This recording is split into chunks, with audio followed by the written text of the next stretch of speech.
Hello दोस्तों, welcome back to my YouTube channel. तो जो हमारी सीरीज चल रही है बेसिक्स ऑफ टेक्निकल एनालिसिस, ये उस सीरीज का चौथा वीडियो है। हम बात करते हैं इस सीरीज में अब तक हमने क्या क्या देखा। इस सीरीज में हमने कैंडलस्टिक्स को समझा इन डिटेल, फिर हमने उसके पैटर्न्स देखे। उसके बाद हमने बात की वॉल्यूम्स की कि किस तरह से वॉल्यूम का इम्पैक्ट आता है प्राइस में।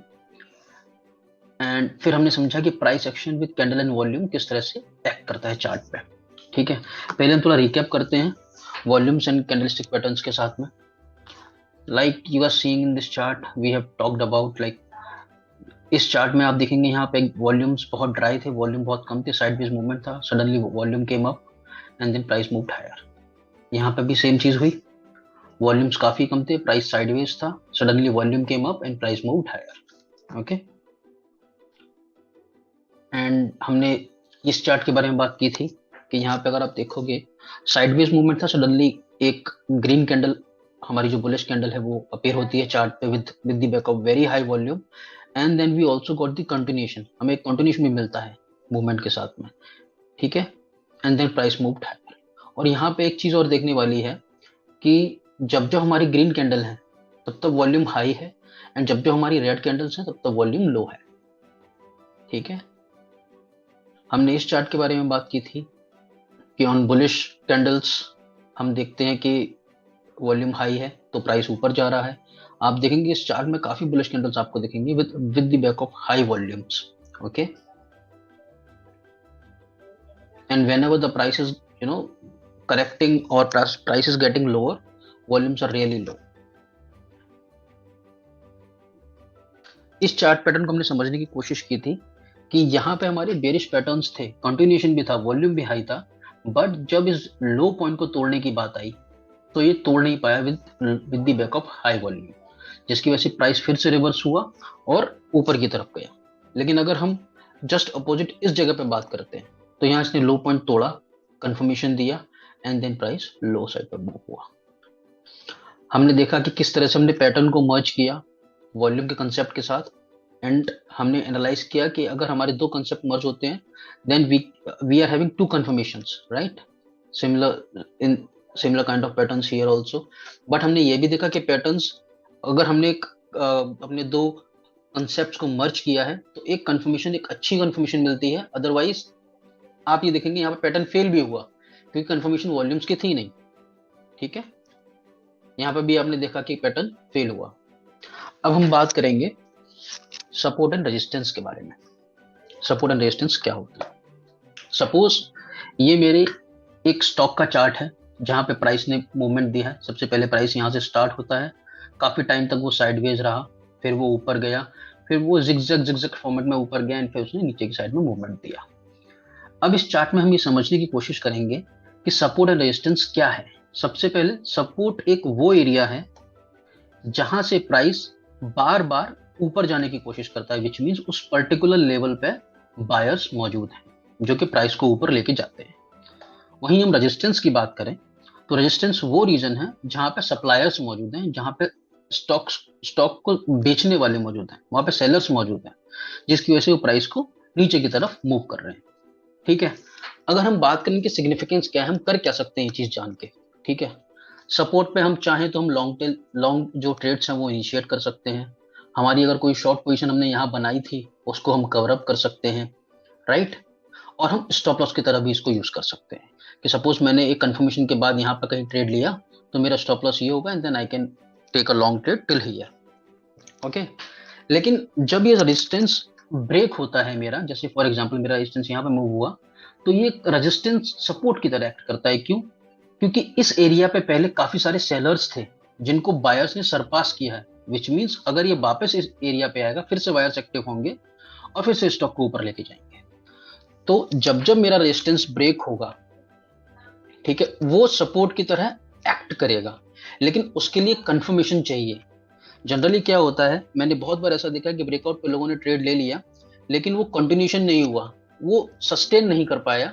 जब वो सपोर्ट पे या उस लेवल पे वापस आता है तो सेलर्स उसको फिर से सेल करने की कोशिश करते हैं, बट बायर्स इतने एक्टिव नहीं होते हैं। ठीक है, अगली बार क्या हुआ कि ये मेरा रेजिस्टेंस था, इसने सपोर्ट की तरह एक्ट किया, ठीक है। ऐसे चलते चलते चलते चलते जब प्राइस ऊपर गया एक एक पर्टिकुलर लेवल पे, वहां पे जहां पे सेलर्स बहुत हावी थे, वहां पे क्या हुआ कि यहाँ पे अब this this portion will act as a resistance, this portion. Okay, so whenever the price is reaching there, ये रेजिस्टेंस की तरह काम कर रहे हैं, प्राइस नीचे आ रहा है, and this is acting as a support. But जब ये ब्रेक डाउन होगा, जब ये सपोर्ट ब्रेक हो जाएगा, तो this particular level will act as a resistance. Okay, तो ये है हमारे सपोर्ट और रेजिस्टेंस का कॉन्सेप्ट। अब हम ट्राई करेंगे कुछ चार्ट्स को एनालाइज करने की। ठीक है, आप अगर यहां देखेंगे इस जगह पे, तो ये लाइन मेरी सपोर्ट लाइन क्यों बनी है, क्योंकि ये रेजिस्टेंस था जो ब्रेक हुआ इस कैंडल के साथ, एंड देन वो मेरी लाइन, वो मेरा पर्टिकुलर एरिया सपोर्ट बना। एक बात और मैं क्लियर करना चाहूंगा दोस्तों यहाँ पे, कि एक कोई पर्टिकुलर लेवल वो कभी भी रेजिस्टेंस से सपोर्ट नहीं होता। हमेशा सपोर्ट और रेजिस्टेंस में एक रेंज होती है, प्राइस रेंज होती है, हमें उसको कंसिडर करना चाहिए, ना कि एक पर्टिकुलर लेवल को कि नहीं मेरे लिए यही सपोर्ट रहेगा या यही रेजिस्टेंस रहेगा। ठीक है, अब जब ये रेजिस्टेंस ब्रेक हुआ, इसने सपोर्ट की तरह एक्ट किया, एंड देन हमने देखा कि एक पर्टिकुलर लेवल पे जाके, इस एरिया में जाके प्राइस ने फिर से सस्टेन करना बंद कर दिया, विच मीन्स यहाँ पे सप्लायर्स हैं। काफी टाइम तक ये स्टॉक साइडवेज रहा, अगेन इसने यहाँ पे आप देखोगे कि सपोर्ट लिया, फिर ये ऊपर गया, फिर ये साइडवेज हुआ। ठीक है, फिर क्या हुआ कि कुछ टाइम के बाद ये पर्टिकुलर ये रेजिस्टेंस भी ब्रेक हुआ, एंड अच्छे वॉल्यूम से ब्रेक हुआ, अच्छी कैंडल्स बनी। आप कैंडल की स्ट्रेंथ यहाँ पे देख सकते हैं, कैंडल की स्ट्रेंथ बहुत अच्छी थी, एंड इसने फिर सपोर्ट की तरह एक्ट किया। कैसे एक्ट किया आप देखेंगे, प्राइस ऊपर गया, फिर नीचे आया, फिर से हमारी हैमर काइंड ऑफ कैंडल बनती है, और फिर से प्राइस ऊपर की तरफ सस्टेन हुआ। ठीक है, अब हम देखेंगे कि support resistance with chart patterns कैसे काम करते हैं। ठीक है, हमें कितनी कितनी सारी कंफर्मेशन एक चार्ट पे मिल सकती है विदाउट एनी इंडिकेटर्स। ठीक है, आप यहाँ देखेंगे इवनिंग स्टार था, इसको मैंने मार्क किया एज रेजिस्टेंस। ठीक है, मेरा प्राइस नीचे की तरफ गया, मेरा मॉर्निंग स्टार जैसे ही बना मैंने ट्रेड इनिशिएट किया, प्राइस ऊपर गया। अब आप देखेंगे ये पर्टिकुलर लेवल मैंने एज अ रेजिस्टेंस मार्क किया है, क्योंकि इसके ऊपर ये जा नहीं पाया, इस एरिया में इसको प्रॉब्लम हुई, नीचे आया, फिर से ऊपर गया, एंड देन इस एरिया ने फिर से एज अ सपोर्ट एक्ट किया। जब ये एरिया ब्रेक हुआ विद वेरी गुड कैंडल्स, आप देखेंगे ये तीन कैंडल वेरी बुलिश कैंडल्स हैं, इन कैंडल्स की मदद से प्राइस ऊपर सस्टेन हुआ, एंड जब करेक्ट हुआ उसने फिर से वहीं उसी रेंज से सपोर्ट लेके फिर से ऊपर गया। आप देखेंगे कि यहाँ पे भी सिमिलर काइंड ऑफ पैटर्न्स थे, विद अच्छी ग्रीन कैंडल बुलिश कैंडल्स के साथ वर्कआउट हुआ, सस्टेन हुआ ऊपर काफी टाइम तक, फिर नीचे आया। और जो मेरा स्टार्टिंग में दोस्तों रेजिस्टेंस और सपोर्ट, अगर मेरा 2 साल पहले भी कोई रेजिस्टेंस था तो वो आज भी रहेगा। हमें उन प्राइसेस के मूवमेंट को ध्यान रखना चाहिए, ट्रैक करना चाहिए, और चार्ट पे मार्क करना चाहिए। ठीक है, अब इसमें हम कंबाइन करेंगे chart with support, resistance, volume and patterns.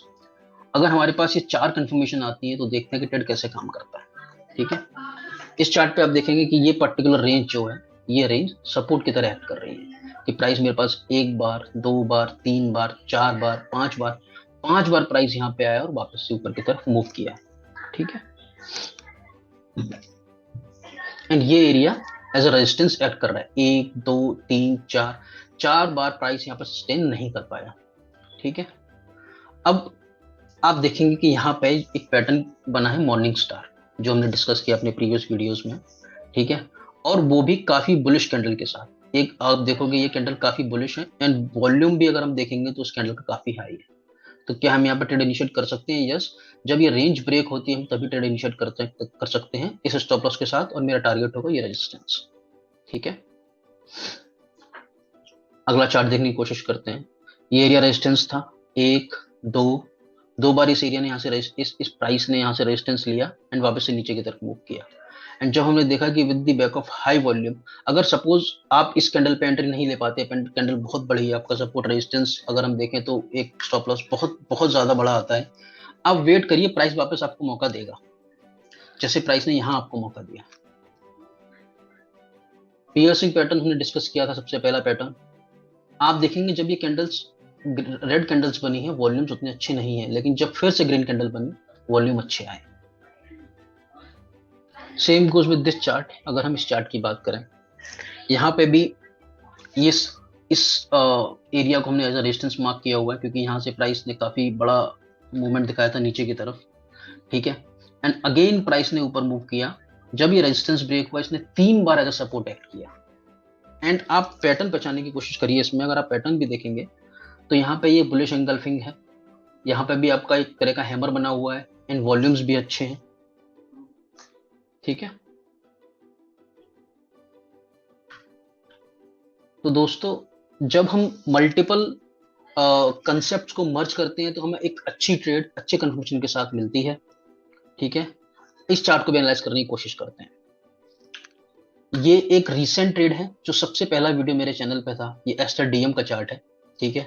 इस जगह पे मल्टीपल टाइम पर रेजिस्टेंस था। अगर आप देखेंगे यहाँ से जो ग्रीन कैंडल बनना शुरू हुआ, जब ये ब्रेकआउट हुआ हाई वॉल्यूम के साथ, उसके बाद प्राइस ऊपर गया, नीचे जब आया तो वॉल्यूम उतने अच्छे नहीं थे as compare to these candles और दीज कैंडल्स। जब यहाँ से प्राइस ने वापस सस्टेन किया, आप इस पैटर्न को पहचानेंगे तो ये 3 इनसाइड कैंडल का पैटर्न है। यहाँ पे आप ट्रेड इनिशिएट कर सकते हैं और इसको अभी भी कैरी फॉरवर्ड कर सकते हैं। इसका टारगेट अभी भी काफी ऊपर है, ठीक है। तो आज के लिए इतना ही दोस्तों। Thanks for watching the video.